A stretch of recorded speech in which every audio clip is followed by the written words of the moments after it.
Yalle mari ekmo megie. Nekpo saume seme nogano. AKA Izeloga One. Izeloga noga working. Onara no go lugie mega titi e na kin bo Italy bo London. Aigbenomose we patron ogiyen working.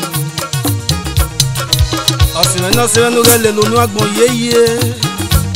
Da nu agbon gi topa gun agbon gi topa. O muria ni ri agbon yo ma e.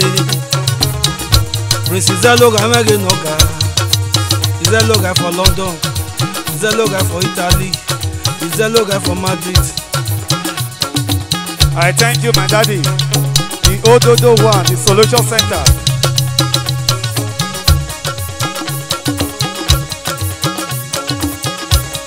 Thank you, daddy. God bless you. Bless you.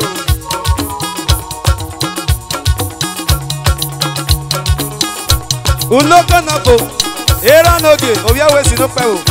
Ododo One from Delta State. Now this man I sabi. Ododo we sabi.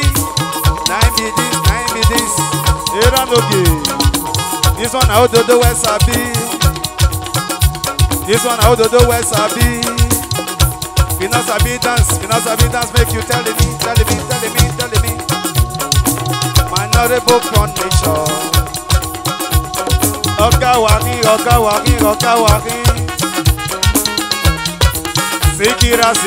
Sikira. You go to check on.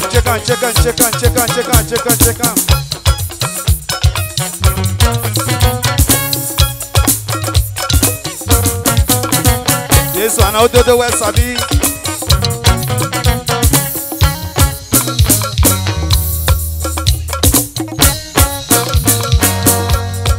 Oh.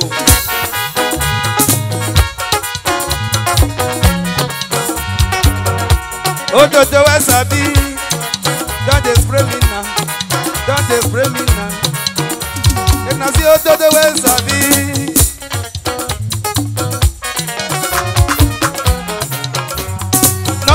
Banama o.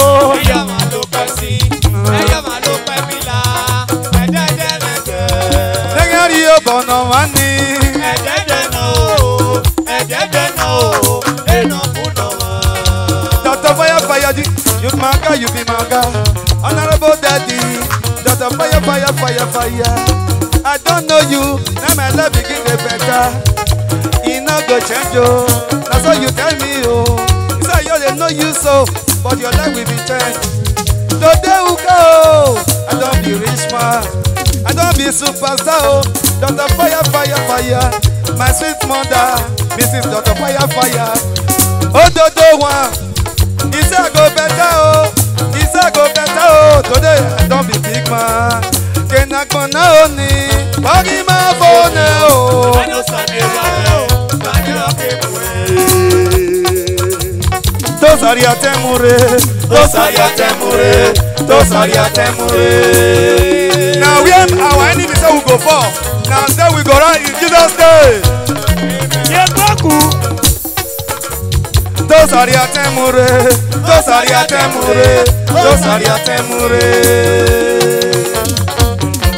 Enu satu, amake you no kan.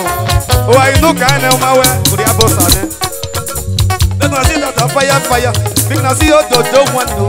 My friends are well wisher. Look, I don't know you people. What do not do for me? I say make I not cry. They say make I dey happy oh. They say make I dey happy. Today who call, I don't be rich man. Today they call me superstar. Now people dey my back oh. Kenakona oni. Bagi ma phone oh. I know Sunday right. Nari atomure. Eternity kiame oh. Eternity wo. Waya kaboda oh. Otani memengata. Emi no satewu. Amagele keke. Where are you no kanyi? This one my mama. Because of me, he got that from Italy. Mommy, you are good. Kena bona oni, wagi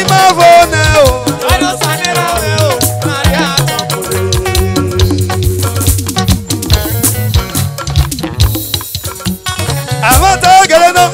Kena kona o wago mafona o. Evani. Sanaria tamure. Ade ikwena o. Ade asa. Nuwayere nuwakona yoria o. Amata geleno do. Abutu migwa.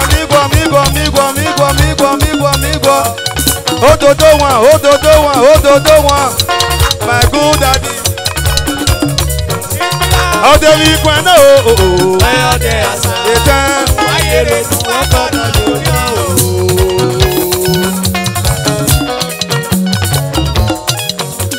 Amata geleno. Ode ikwena gena de asa o. Mama yara we not dey pray o. One. Mama yara we not dey pray o. Mama say yi. Biri no ge akeke o. Ode ikwena o. Ade asa. Nuwayere nuwakona yoria o.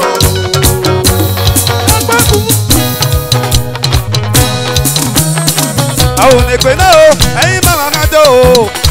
Awu ne pe. Eyin mama ka do o ki ye to me.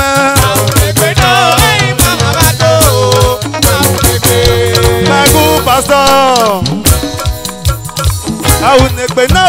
Eyin mama ka do o. Awu ne pe. Eyin mama ka do o.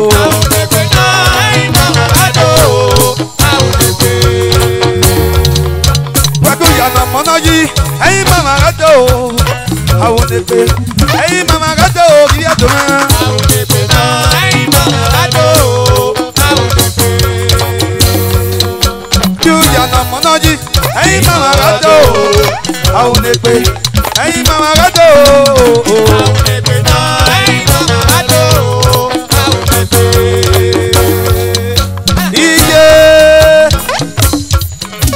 Iye no pogo na ki. Uweseye. Iye se no pogo. Auya na mawagato. Wow. Hold it. Aga wega e.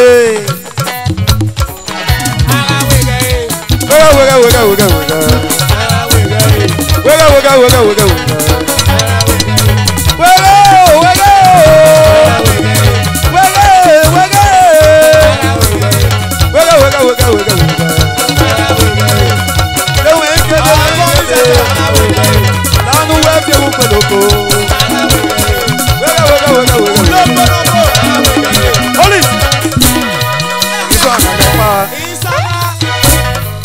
This one on the clear. This one on the bar.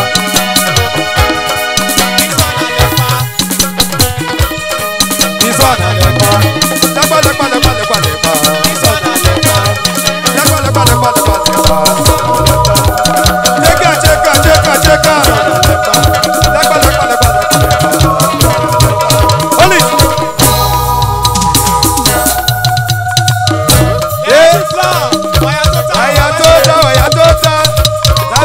So you pay.